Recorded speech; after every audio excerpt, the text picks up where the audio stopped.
أعوذ بالله من الشيطان الرجيم بسم الله الرحمن الرحيم انظر كيف كذبوا على أنفسهم وضل عنهم ما كانوا يفترون۔ اس میں نبی کریم صلی اللہ علیہ وسلم کو خطاب ہے کہ آپ صلی اللہ علیہ وسلم دیکھیے ان لوگوں نے اپنی جانوں پر کیسا جھوٹ بولا، اور جو کچھ وہ اللہ پر افترا کیا کرتے تھے آج سب غائب ہو گیا۔ اپنی جانوں پر جھوٹ بولنے سے مراد یہ ہے کہ وہاں وبال اس جھوٹ کا انہی کی جانوں پر پڑنے والا، اور افترا سے مراد یہ بھی ہو سکتا ہے کہ دنیا میں ان کو اللہ کا سہیم و شریک ٹھہرانا ایک افترا تھا، دھوکہ تھا۔ آج حقیقت سامنے آ کر اس افترا کی کلی کھل گئی۔ اور یہ بھی ہو سکتا ہے کہ افترا سے مراد جھوٹی قسم ہے جو محشر میں کھائی تھی، پھر ہاتھوں پیروں اور اعضاء کی گواہی سے وہ جھوٹ کھل گیا۔ اور بعض حضرات مفسرین نے فرمایا کہ افترا سے مراد مشرکین کی وہ تعویلیں ہیں جو اپنے معبودات باطلہ کے بارے میں دنیا میں کیا کرتے تھے۔ مثلا یوں کہتے تھے کہ ما نعبدهم الا ليقربونا الى الله زلفى، یعنی ہم ان بتوں کو خدا سمجھ کر ان کی عبادت نہیں کرتے بلکہ اس لیے کرتے ہیں کہ ہمیں اللہ تعالیٰ سے سفارش کر کے قریب کر دیں گے۔ وہ محشر میں یہ افترا اس طرح کھل گیا کہ ان کی سب سے بڑی مصیبت کے وقت کسی نے نہ ان کی سفارش کی نہ ان کے عذاب میں کچھ کمی کا ذریعہ بنے۔ یہاں اس آیت شریفہ سے یہ بھی پتہ چلا کہ دین کے معاملے میں وہ بات جو اللہ اور اس کے رسول نے نہ بتلائی ہو اس کو دین سمجھنا یہ بھی افترا ہے۔ کسی کام کو اللہ اور اس کے رسول نے کرنے کا حکم نہیں دیا اور نہ اس کو دین قرار دیا، اور پھر ہم اس کو دین سمجھ کر کریں تو یہ بھی افترا ہے، اس کی بھی کلی کھل جائے گی۔ اللہ فرمائے گا کہ میں نے تمہیں اس کا حکم کب دیا تھا؟ لوگ یوں کہیں گے کہ ہم تو یہ سمجھ رہے کہ اس سے دین کا زیادہ نفع ہے، اس کے ذریعے سے ہم اللہ کے زیادہ قریب ہو جائیں گے۔ اللہ فرمائے گا میرے حبیب نے یہ کام کیا تھا یا میرے حبیب نے اس کا حکم تمہیں دیا تھا؟ وہ کہیں گے نہیں دیا، تو پھر کیوں کر رہے تھے؟ ما نعبدهم الا ليقربونا، ہم تو اس لیے کر رہے تھے کہ ہم زیادہ اللہ والے بن جائیں۔ تو یہ سارا افترا وہاں پر کھل جائے گا، کیونکہ وہاں صرف اللہ کا حکم چلے گا اور نبی کریم صلی اللہ علیہ وسلم کا طریقہ، بس اس کے علاوہ کچھ چلنے والا نہیں ہے۔ نہ کسی علی ولی پیر پیغمبر علیہم الرحمہ کسی کی کوئی بات وہاں چلنے والی نہیں ہوگی۔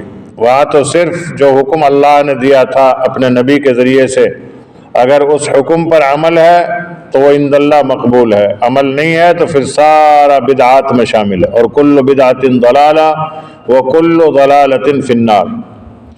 اب اس میں بہت سے لوگ اپنے آپ کو دیندار سمجھتے ہیں اور بہت سے ایسے کاموں کو کرتے ہیں جو دین کا حصہ ہے ہی نہیں، لیکن کہتے کیا ہیں؟ یوں کہتے ہیں اس سے دین کا بہت بڑا نفع ہے۔ یہ نفع سب کھل جائے گا اس دن جب قیامت میں حشر کے میدان میں اللہ معلوم فرمائے گا کہ بتاؤ جب میرے حبیب نے یہ کام نہیں کیا تو تمہیں اس میں دین کا نفع کہاں سے دکھائی دیا؟ جب میں نے اس کام کے کرنے کا حکم نہیں دیا تو تمہیں اس میں دین کا نفع کہاں سے نظر آیا؟ تو کوئی بھی وہ عمل جو اللہ اور اس کے رسول صلی اللہ علیہ وسلم سے مستنبط نہ ہو، ملا ہوا نہ ہو اور ان کے حکم کے مطابق نہ ہو، وہ سارے کے سارے اعمال افترا ہے، دھوکہ ہے، اور ایک اپنے دل کو بہلا دینے والا ایک بہت بڑا خسارے کا نقصان کا ایک دھندا ہے۔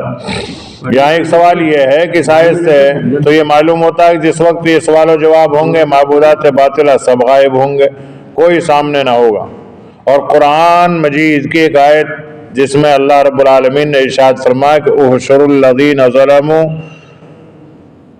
وازواجہم وما كانوا يعبدون، یعنی قیامت میں حق تعالیٰ کا حکم یہ ہوگا کہ جمع کر دو ظالموں کو اور ان کے ساتھیوں کو اور ان کو جن کی یہ لوگ عبادت کیا کرتے تھے۔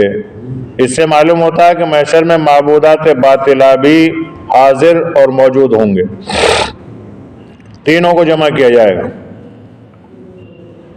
ظالموں کو جنہوں نے یہ ظلم کیا، سب سے بڑا ظلم کیا ہے؟ ان الشرک لظلم عظیم، فرما اللہ نے قرآن پاک کہ سب سے بڑا ظلم جو ہے احکام کے اندر وہ اللہ کے ساتھ شرک ہے، کسی کو بھی شریک ٹھہرانا۔ جب اللہ تعالیٰ نے اپنے نبی کو شریک ٹھہرانے کی اجازت نہیں دی، جو تمام کائنات کی محبوب ترین شخصیت ہے، تو پھر اللہ کے رسول کے بعد میں اب کون کیا رہ جاتا ہے؟ پھر کوئی کہاوت ہے کہ پھر وہ کون سی باڑی کا بتوا ہے کہ جس کو اللہ کا شریک ٹھہرایا جائے، جب اللہ کے رسول کو ٹھہرانے کی اجازت نہیں دی اللہ نے۔ اس میں بھی لا الہ الا اللہ، یہاں عربی کا یہ جملہ بالکل مکمل فرما دیا کہ اللہ کے سوا کوئی معبود نہیں، اور پھر لائے محمد الرسول اللہ کہ محمد صلی اللہ علیہ وسلم اللہ کے رسول۔ ورنہ یہاں پر یوں بھی کہا جا سکتا تھا کہ محمد الرسول اللہ لا الہ الا اللہ، کیونکہ اللہ تک پہنچنے کے لیے وسیلہ چاہیے نا، تو محمد کا وسیلہ ہو جاتا ہماری عقلوں کے اعتبار سے، اور اسے یوں کہہ دیتے کہ اللہ کے محمد اللہ کا رسول ہے اور اللہ کے سوا کوئی معبود نہیں ہے۔ اور پھر عقل بھی اسے مانتی تھی، عقل یوں کہتی کہ بھائی محمد صلی اللہ علیہ وسلم ہی تو اللہ سے متعارف کرائیں گے، اللہ کا پریچے کرائیں گے، اور اللہ تعالیٰ کے احکام کو محمد ہی تو بتائیں گے، تو پھر ہم کیوں نہ پہلے محمد کا نام لے لیں؟ لیکن نہیں، اللہ نے فرمایا کہ لا کے معنی رہتے ہیں عربی کے اندر نہیں کے، یعنی کچھ ہے ہی نہیں، کوئی بھی نہیں، نہ شرکت کے قابل، نہ وجود کے قابل، نہ عبادت کے قابل، کوئی کسی قابل ہے ہی نہیں۔ پھر ہے کون؟ الا اللہ، اللہ کے سوا کوئی کچھ ہے ہی نہیں، نہ نبی ہیں، نہ ولی ہیں، نہ اولیاء کرام ہیں، کوئی کچھ بھی نہیں ہے۔ جب محمد نہیں وہاں اس مقام پر تو پھر دوسرا کیسے آ سکتا ہے؟ ظاہر سی بات ہے، عقل بھی اس چیز کو مانتی ہے۔ تو یہاں پر کلمہ طیبہ میں اللہ تعالیٰ نے ساری چیزوں کی شروعات نفی سے فرمائی، نہیں سے، کہ کچھ ہے ہی نہیں عبادت کے قابل، صرف الا اللہ، اللہ کی ذات ہے بس۔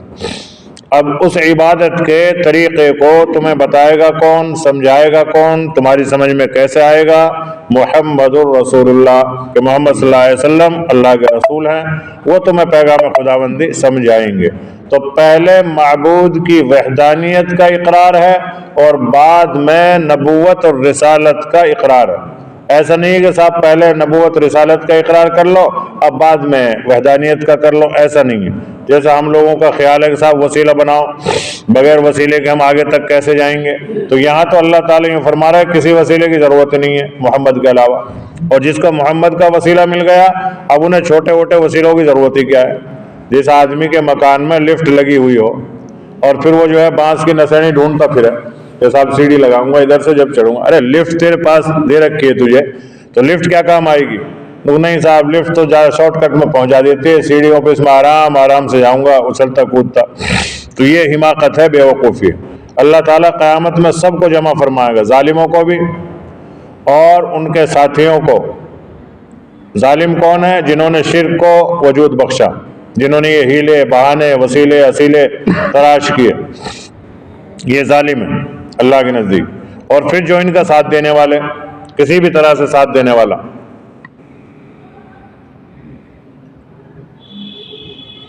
اور ان کو بھی جن کی یہ لوگ عبادت کیا کرتے تھے۔ اس سے معلوم ہوتا ہے کہ محشر میں معبودات باطلہ بھی حاضر ہوں گے، بت، اصنام، پیر، پیغمبر، بزرگ، سارے وہاں موجود ہوں گے۔ اللہ پوچھے گا ان ظالموں سے تم نے شرک کیا تھا ان کے ساتھ، ان کو اللہ کا شریک ٹھہرایا تھا؟ اب وہ کچھ تو پیچھے قسم کھا چکے کہ نہیں جی ہم تو آپ کو ہی رب مانتے تھے۔ پھر ان کے ہاتھ پیروں سے گواہی دلوائی جائے گی۔ پھر ان سے تو جواب یہ ہے کہ اس آیت میں ان کے غائب ہونے سے مراد یہ ہے کہ بحیثیت صحیح اور شریک یہ سفارش کرنے کے یہ غائب ہوں گے کہ ان لوگوں کو کوئی نفع نہیں پہنچا سکیں گے۔ وہاں کوئی یوں نہیں کہے گا کہ ہاں اللہ میں وسیلہ ہوں اس کا، اس نے مجھے مانا اور میں تجھ سے کہہ رہا ہوں، درخواست کر رہا ہوں کہ اس کی بات کو مان لو، یہی سے چھوڑ دو کیونکہ اس نے مجھے وسیلہ بنایا تھا اور میں تیرا ولی ہوں، تیرا قریبی ہوں۔ کوئی سفارش کرنے کے قابل نہیں ہوگا، نہ کوئی سفارش کرے گا، ویسے سارے موجود ہوں گے۔ اس طرح دونوں آیتوں میں کوئی تعارض بھی نہیں رہا، اور یہ بھی ہو سکتا ہے کہ ایک وقت میں یہ سب ایک جگہ جمع کر دیے جائیں گے، پھر متفرق ہو جائیں گے، اور یہ سوال تفریق کے بعد کیا جائے گا۔ ان دونوں آیتوں میں یہ بات خصوصیت کے ساتھ یاد رکھنے کی ہے کہ اللہ جل شانہ نے مشرکین کو حشر کے ہولناک میدان میں جو یہ اختیار دیا کہ وہ آزادانہ جو چاہے کہہ سکے، یہاں تک کہ جھوٹی قسم کھا کر انہوں نے شرک سے انکار بھی کر دیا۔ اس میں شاید اس طرف بھی اشارہ ہے کہ جھوٹ بولنے کی عادت ایک ایسی خبیث عادت ہے جو چھوٹتی نہیں ہے، یہاں تک کہ یہ لوگ جو دنیا میں مسلمانوں کے سامنے جھوٹی قسمیں کھا لیا کرتے تھے، یہاں بھی باز نہیں آئیں گے، یہاں بھی جھوٹ بولیں گے۔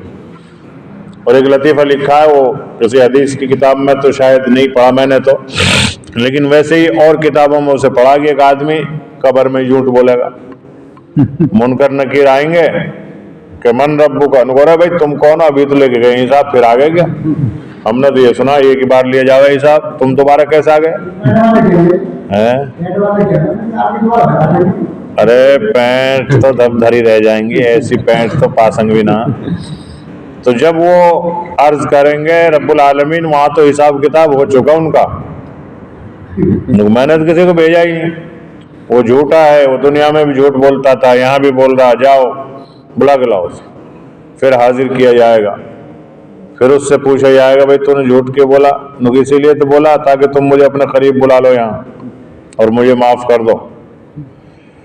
تو یہاں پر جھوٹ کی جو عادت ہے نا، یہ بڑی خطرناک ہے، اور جھوٹ گناہ کبیرہ ہے، جیسے زنا، جیسے شراب، اور جیسے قتل جیسے گناہ ہیں، ایسے جھوٹ بھی گناہ۔ لیکن جھوٹ ہے تو ہم نماز میں بول جا، ٹیڑھا نہ کھڑا، ٹیڑھا کھڑا، ارے میں ٹیڑھا کائے کو ہوتا، میں بالکل سیدھا کھڑا، میں تو رکعت نکل گیا، میری کہاں نکل گئی رکعت، تجھے دھیان ہے نا، مجھے میری نماز کا، مجھے وہاں بھی وہاں مار دیں ہاتھ بے توجہی کی وجہ سے، حالانکہ وہاں کچھ ملنا جلنا نہیں ہے، لیکن بے توجہی یا پھر اپنے انسان یا توہین کی وجہ سے۔ صاحب کوئی کہے نا کہ تجھے نماز میں صحیح نہیں کر رہا، رکو سے، ارے کون کہہ رہا نہیں کر رہا، میں بالکل صحیح کر رہا تھا، تو اس میں توہین سمجھتا آدمی کہ صاحب اگر میں نے یوں کہہ دیا کہ ہاں یار مجھ سے رکو نہیں آتا، تو لوگ یوں کہیں گے لو اتنی عمر ہو رہی ہے رکو سجدہ ہی نہیں آ رہا، اس سے اس توہین کی وجہ سے جھوٹ بول دیتا ہے۔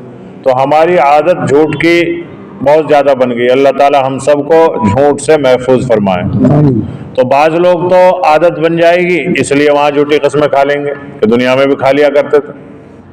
جب منکر نکیر کا معاملہ آیا کہ بڑا خطرناک ہیبت ناک معاملہ ہوگا قبر میں، جب وہ سوال کرنے کے لیے آئیں گے، پوچھیں گے من ربک کا، ما دینک کا، من نبیک کا، تو حضرت عمر رضی اللہ تعالیٰ فرمایا یا رسول اللہ صلی اللہ علیہ وسلم اس وقت ہوش حواس باقی رہیں گے کہ نہیں، یہ بتاؤ؟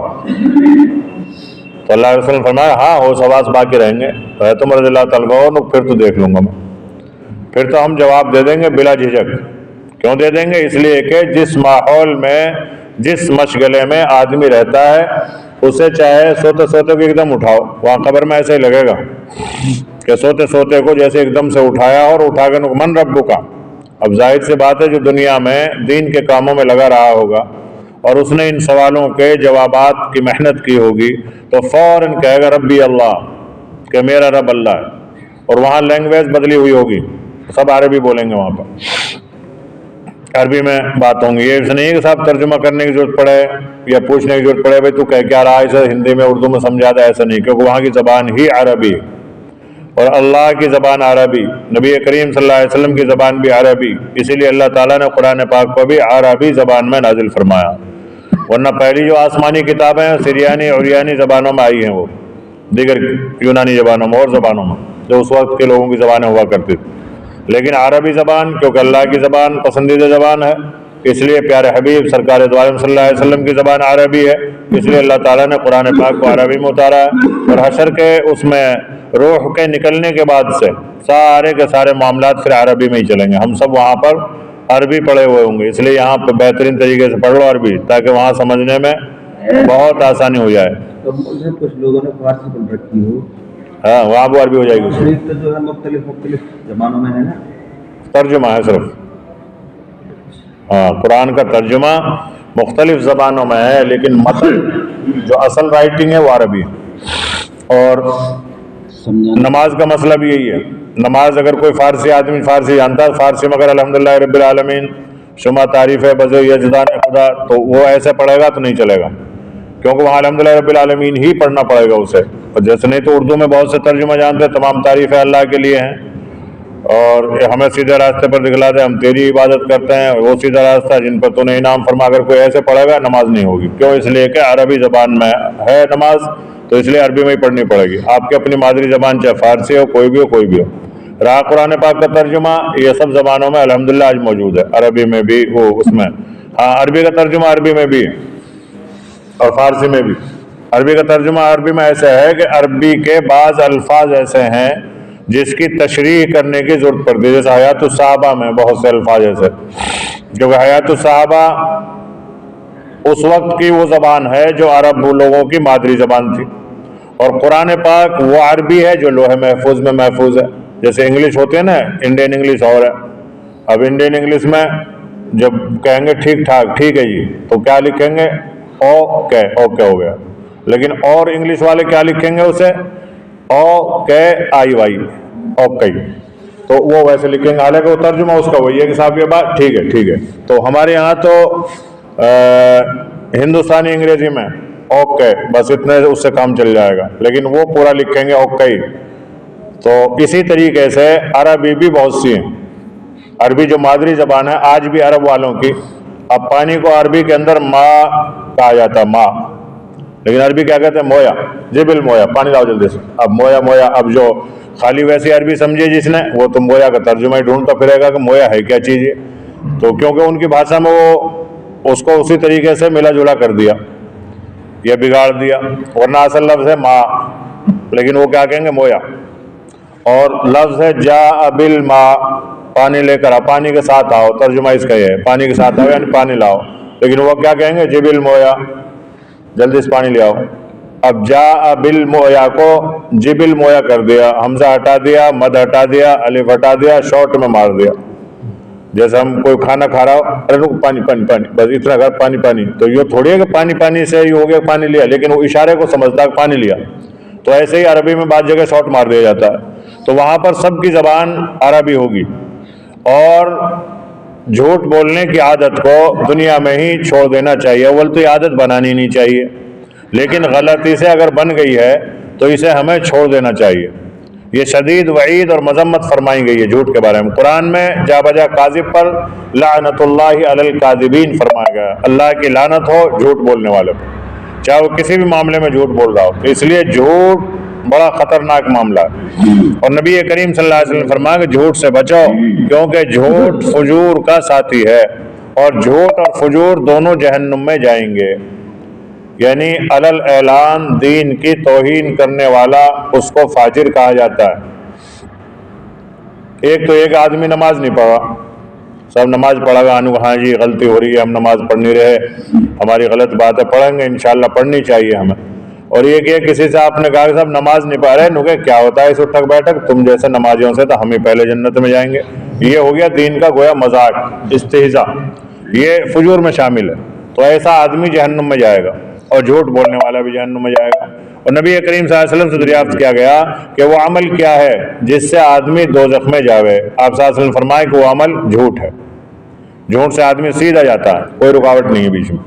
اور شب معراج میں نبی کریم صلی اللہ علیہ وسلم نے ایک شخص کو دیکھا کہ اس کی دونوں باچھیں چیری جاتی ہیں، یہ کلے چیرے جا رہے ہیں اور پھر درست ہو جاتے ہیں، یعنی ادھر سے چھری سے ایک کلہ چیرا، اب اتنے فرشتہ دوسرے کو چیرتا ہے، اتنے یہ صحیح ہو جاتا ہے، پھر اسی طرح یہ عمل اس کے ساتھ قیامت تک ہوتا رہے گا۔ آپ صلی اللہ علیہ وسلم نے جبرائیل امین سے دریافت کیا یہ کون ہے، تو انہوں نے فرمایا کہ یہ جھوٹ بولنے والا ہے۔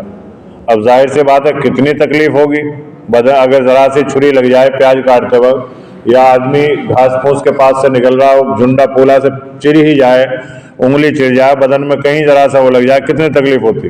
اور لیکن وہاں پر جب چھری سے کلے کو چیرا جائے گا، پہلے ایک چیرا جائے گا گدی تک، پھر دوسرے کو چیرے گا تو یہ صحیح ہو جائے گا، پھر اس کو چیرے گا وہ صحیح ہو جائے گا، کیونکہ وہاں کا سارا نظام آٹومیٹک ہے، وہاں سلنے کی، مرہم کی، پٹی کی یہ سب ضرورت نہیں ہے، کیونکہ وہاں تو انما اراد شیئا ان یقول لہ کن فیکون پر عمل چل رہا ہے۔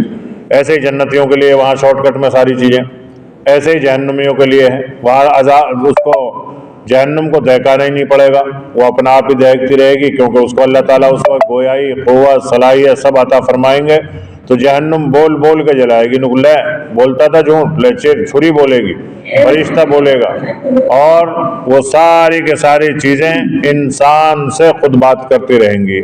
جیسے یہاں الیکٹرک مشینیں ہیں نا، گاڑیوں میں آج کل سب سسٹم آ رہا ہے، تیل ختم ہو رہا ہے گھنٹی بج گئی، بریک جام ہو رہا ہے بتی جل گئی، اب کوئی ایکسیڈنٹ ہو رہا ہے نعوذ باللہ کسی کا، اللہ نہ کرے، تو ایک دم سے اس میں سے غبارے باہر نکل کے آ گئے اس کی حفاظت کے لیے۔ یہ سارا آٹومیٹک نظام دنیا میں ہماری سمجھ میں آ رہا ہے، تو ایسے ہی وہاں پر بھی سارا آٹومیٹک نظام ہوگا۔ اب بتلاؤ غبارے کی بٹن کہاں سے کھلی؟ ٹکر سے، ٹکر ٹھوکی اور سامنے سے غبارہ نکلا سواریوں کے تحفظ کے لیے کہ زیادہ چوٹ نہ آوے ان کو، وہ ہوا اور غبارہ اسے روک لے۔ کیا کہیں اسے؟ ایئر بیگ، ہوا کا تھیلا، ہاں ایئر بیگ ہوتا ہے، اس میں اپنا آپ ہوا بھر جاتی ہے، جبکہ پہلے سے اگر ہوا بھر کے رکھے تو پوری گاڑی اس سے ہی بھری رہے، لیکن وہ اسی وقت اس میں بھرتی ہے، اس کا آٹومیٹک نظام بنایا ان لوگوں نے۔ تو ایسے ہی وہاں کا نظام بھی آٹومیٹک ہے۔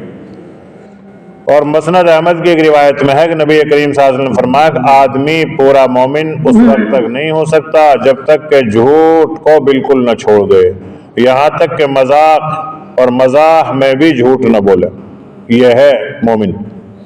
اللہ کے رسول نے فرمایا یعنی پورا ایمان جب بنے گا، ہمارا ایمان تو کیسا ہے ہمیں سب کو معلوم بھی ہے، اور اللہ تو جانتا ہی ہے ہمارا ایمان کیسا ہے۔ نیز بحقی وغیرہ میں بسند صحیح وارد ہے کہ مسلمان کی طبیعت میں بری خصلتیں تو ہو سکتی ہیں مگر خیانت اور جھوٹ نہیں ہو سکتا۔ اور ایک حدیث میں ہے کہ جھوٹ انسان کے رزق کو گھٹا دیتا ہے۔ دیکھو ہم لوگ جھوٹ بولتے ہیں رزق بڑھانے کی نیت سے، اور یہ جو غیر مسلم ہے نا بعض لوگ، یہ تو یوں کہنو کہ بزنس میں جھوٹ جائز ہے، اب وہ ان کا اپنا خیال ہے، کوئی شریعت تھوڑی ہے۔ اور ہم مسلمان کیا کرتے ہیں پھر، ارے ان کو دیکھو یہ جھوٹ سے بیاج سے کتنے آگے بڑھ گئے، اور یہ پتہ نہیں ہے کہ یہ کہیں آگے نہیں بڑھے، یہ اور پیچھے ہٹے ہوئے ہیں، جب ایمان نہیں ہے جن پہ ہے ہی کیا۔ تو اس لیے ان کی اتباع میں چلے جاتے ہیں، اللہ اس کے رسول کی اتباع میں نہیں جاتے۔ وَهُمْ يَنْهَوْنَ عَنْهُ۔ عامہ مفسرین ضحاک قتادہ محمد بن حنفیہ کے نزدیک یہ آیت عام کفار مکہ کے بارے میں نازل ہوئی ہے جو لوگوں کو قرآن سننے اور اس کا اتباع کرنے سے منع کرتے تھے، خود بھی اس سے دور رہتے تھے اور دوسروں کو بھی نہیں آنے دیتے تھے۔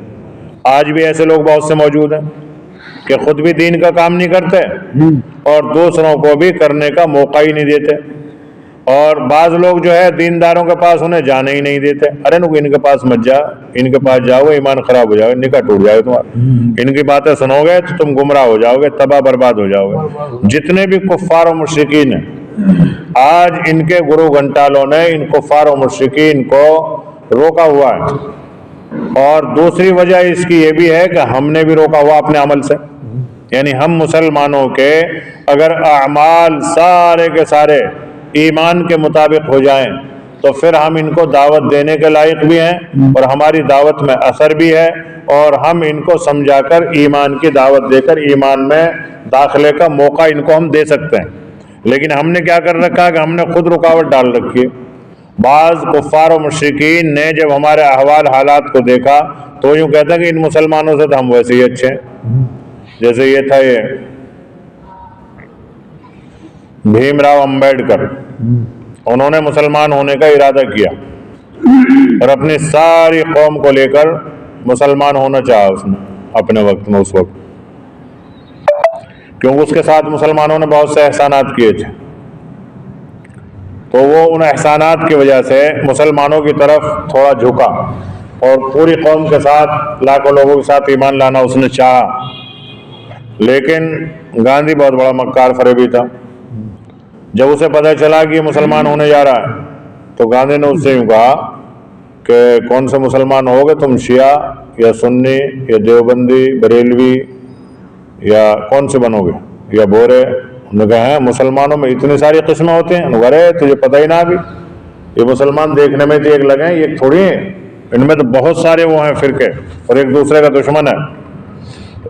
شیعہ سنی سے ملنا نہیں چاہتا، دیوبندی بریلی سے ملنا نہیں چاہتا، اور بورے دیگر شیعہ سنیوں سے ملنا نہیں چاہتے، تم کون سا بنو گے؟ انہوں نے کہا بھائی میں نہیں بن رہا۔ پھر کیونکہ ہندوؤں سے تو اکتایا ہوا تھا ہی، اچھوت بنا رکھا تھا ان کو، پھر اس نے وہ بدھ دھرم اختیار کیا، عیسائی کی طرف گیا۔ وہ عیسائیوں میں بھی جب اس نے دیکھا کہ 12 انجیلیں ہیں اس میں بھی، 12 فرقے بنے ہوئے عیسائیوں کے، تو پھر وہ بدھ دھرم کی طرف گیا، حالانکہ بدھ دھرم کی بنیاد بھی پیچھے سے اسلام میں صحیح ہے، لیکن لوگ علم نہ ہونے کی وجہ سے بدھسٹ میں جا کے ان کا اسلام دھرم ہی جو ہے برشٹ ہو گیا تھا، بدھسٹ کے بجائے برشٹ ہو گئے سارے، کیونکہ انہیں اسلام کے بارے میں پتہ نہیں رہا۔ اب سے کچھ دن پہلے تک یہ بدھ مذہب والے قبر کھود کے دفنایا کرتے تھے اپنے مردوں کو، لیکن اب جو ہے ماڈرنائزن ہو گیا سارا معاملہ، اب یہ جلانا شروع کر دیا انہوں نے۔ ورنہ بدھوں کی جو اصلی تاریخ آتی ہے یہ پہلے بزرگوں میں شمار ہوتے تھے، اور پھر لوگوں نے ان کی ویسے ہی بس نقل اور اتباع کرنی شروع کر دی، علم دین تھا نہیں، اس لیے دور ہوتے چلے گئے، پھر یہ بت پرستی پہ آ گئے۔ محمد بن حنفیہ کے نزدیک یہ آیت عام کفار مکہ کے بارے میں نازل ہوئی، جو لوگوں کو قرآن سننے اور اس کا اتباع کرنے سے منع کرتے تھے، خود بھی اس سے دور رہتے تھے۔ اور حضرت عبداللہ ابن عباس سے یہ بھی منقول ہے کہ آیت شریفہ نبی کریم صلی اللہ علیہ وسلم کے چچا ابو طالب اور دوسرے ان چچاؤں کے متعلق ہے جو لوگوں کو آپ صلی اللہ علیہ وسلم کی ایذا رسانی سے روکتے اور آپ کی حمایت کرتے تھے، مگر نہ قرآن پر ایمان لاتے نہ ان پر عمل کرتے۔ تو ایسے لوگ پہلے بھی تھے، آج بھی موجود ہیں، یعنی معاونت خوب کریں گے مسلمانوں کی، خوب خدمت بھی کریں گے، لیکن نہ تو لوگوں کو ایمان لانے دیں گے اور نہ مسلمانوں کے ایمان کی اشاعت کی اجازت دیں گے۔ ینہون عنہ کی ضمیر بجائے قرآن کے نبی کریم صلی اللہ علیہ وسلم کی طرف راجع ہوگی۔ مظہری بروایت ابن ابی حاتم عن سعید ابن ابی راز۔ تو بہت سے لوگ آج بھی ایسے کہ جو دین میں خود بھی چلنا نہیں چاہتے، دوسروں کو بھی آنے نہیں دیتے، نہیں صاحب وہاں مت جانا ورنہ یہ ہو جائے گا، وہاں مت جانا، ان کی باتیں سنو گے تم مسلمان بن جاؤ گے، پھر یہ لو جہاد شروع ہو جائے گا، اس لیے مسلمانوں سے دور رہو اور مسلمانوں سے نفرت کرو، اور بڑی بڑی ترکیبیں حکمتیں۔ اچھا دیکھو مسلمان کتنا غافل ہے، مسلمان کو اپنی نسل کی کوئی فکر نہیں ہے کہ ہماری آنے والی نسلوں میں دین کیسے باقی رہے گا، کوئی فکر ہی نہیں۔ اور غیر مذاہب میں چاہے وہ عیسائی ہوں، ہندو ہوں، سکھ ہوں، ان کے یہاں کتنی ترکیبیں چل رہی ہیں اس کے لیے، بڑے بڑے ان کے اسکول، بڑے بڑے کالج، بڑی بڑی سوسائٹیاں، اور بڑے بڑے ان کے پلان، مہینوں کی میٹنگیں، اور پھر اس میں اسلام کو کچلنے کی تدبیریں، اور اس پر پھر قربانیاں، اور پھر اس پر مال اور دولت اور اپنا تمام کچھ قربان کرنے کے لیے چلنا، اور وہ چل بھی رہے ہیں۔ اور مسلمان کو صرف کتنا کرنا ہے؟ مسلمان کو صرف 2 کام کرنے ہیں، وہ بھی تیار نہیں۔ مسلمان کو کیا کرنا ہے؟ اللہ کے حکم کو نبی کے طریقے پر ماننا، بس اتنا سا کرنا کام ہے اس کا۔ جب اگر یہ اس پہ آ جاوے تو پھر سارے کے سارے معاملے آ جائیں گے۔ آج آپ دنیاوی اعتبار سے دیکھ لو، ہمارے سماجی حساب سے یہاں جینیوں کا دھرم شالہ ہے، شاید ہے گا، جینی ہے کتنے کوسی میں؟ مسلمانوں سے تو کم ہی ہوں گے، زیادہ بہت کم ہے نا۔ ان کے دھرم شالہ اور ان کے گوشالہ اور ان کے اسکول سب موجود ہیں۔ یہاں جب پینٹ کے پاس میں اسکول بنانا شروع کیا تھا تو یہ جینی ٹال والا، لوہے والا، مین روڈ پہ، ہائی وے پہ، تو ان سے میری بات چیت ہو رہی ہے ایسے ہی جین دھرم کے تعلق سے، جب یوں کرا میاں تم کیا ہمارا وہ کرو گے مولانا، ہم تو ابھی ہم اسکول بنا رہے ہیں، ابھی ہم نے پرسوں مشورہ ہوا 1.25 کروڑ کا ہم نے چندہ کرا ایک میٹنگ میں بیٹھ کے 1.25 کروڑ، اور وہ بنا لیا انہوں نے اسکول، یہ اگر سین اسکول جو ہے، اور ایم ڈی جین، ہاں ایم ڈی جین اسکول بنا بھی لیا۔ یہ جو جینی ہے نا، ہاں یہ 2 دھرم مانے ہیں، سناتن دھرم بھی مانے اور جینی بھی مانے، تو کیا ہے بالکل نا، ان کا کچھ نہیں ہے، ہاں بالکل۔ لیکن پھر دیکھو ان کی دنیاوی ترقی، اس کو کہنا چاہ رہا ہوں کہ ان کے دھرم شالے موجود، ان کے اسکول موجود۔ ہمارا کہاں اسکول بتاؤ ہے کوئی ہماری برادری؟ کر کے جو جینی ہے سب بنی ہے، ہاں سب سے زیادہ مکہ ہے، مکار تو ہے، جہاں فائدہ ہوگا بس۔ ہاں اچھا مسلمانوں کا بتاؤ کہاں بیاہ شادی گھر ہے کوئی ہمارا؟ ہماری اتنی زمینیں غیروں کے قبضے میں چلی گئی، پڑی ہیں، اور کچھ نہیں ہمارا اپنے شادی خانہ بھی نہیں، ہمارے یہاں شادی کے لیے بھی 2.5 2 1 لاکھ روپے ان کو دے کے آتے ہیں۔ تو یہ سب کیا ہے؟ یہ سب لاپرواہی اور غفلت ہی تو ہے۔ ہمارے اپنے لوگوں میں کون ڈاکٹر ہے؟ کہاں ہمارا ہاسپٹل ہے؟ کہاں ہمارا نرسنگ ہوم ہے؟ کہاں ہمارا کوئی اسکول ہے؟ یا کہاں ہمارا کوئی وکیل ہے؟ کوئی بات آئے تو ہم جب لفڑا کوئی بات ہو تو متھرا بھاگے، اور پھر متھرا کے وہ بھونٹی چھری لے کے بیٹھے ہیں ماشاءاللہ جب ذبح کر۔ یہاں ہمارا اپنا کوئی ڈاکٹر بھی نہیں ہے، کوئی وکیل بھی نہیں ہے، کوئی جج بھی نہیں ہے، جب چھوٹے ہی نہیں تو بڑے کہاں سے ہوں گے؟ تو یہ سب چیزیں کیوں آئی ہیں؟ اس لیے آئی ہیں بددینی کی وجہ سے۔ ہم نے اپنا پیسہ بیاہ میں، شادی میں، رسم و رواج میں ایک دوسرے سے جو ہے آگے بڑھ چڑھ کر جو ہے دنیاوی کام کرنے میں تو لگا رکھا ہے، جتنا پیسہ ہم پھیریوں میں اور بحثوں میں لگا رہے ہیں اتنا پیسہ اور تجارت میں لگاؤ، تو پھر ہم محتاج بھی نہ رہیں اور ہماری ترقی کا اسباب بنے۔ اور پھر اسی کے ساتھ ساتھ اللہ اور اس کے رسول کے حکم کو مانو، قرآن پہ چلو، حدیث پہ چلو۔ پھر اللہ کے رسول صلی اللہ علیہ وسلم نے بیک وقت مسجد نبوی سے یہ سارے کے سارے کام مکمل فرمائے تھے۔ ہم مسجدوں سے بھی نہیں جوڑ رہے، مسجدوں میں کوئی پیسہ بھی خرچ نہیں ہو رہا، نماز تک کے لیے نہیں آتے، دعوت کی محنت میں نہیں لگتے، اللہ کے راستے میں نہیں نکلتے۔ تو یہ ساری کمیاں آج ہمارے اندر آئی ہوئی ہیں، اور یہ سب آئی کیسے ہیں؟ یہ اس لیے آئی ہیں کہ ہم وہم ینأون عنہ، نہ خود عمل کر رہے ہیں قرآن پہ، نہ دوسروں کو محنت کر رہے ہیں، اور نہ دوسروں کو اس پہ چلنے دے رہے ہیں۔ اللہ تعالی ہم سب کو عمل کی توفیق عطا فرمائے۔ سبحان اللہ وبحمدہ، سبحانک اللہم وبحمدک، نشہد ان لا الہ الا انت، نستغفرک ونتوب الیک۔ سبحان ربک رب العزۃ عما یصفون۔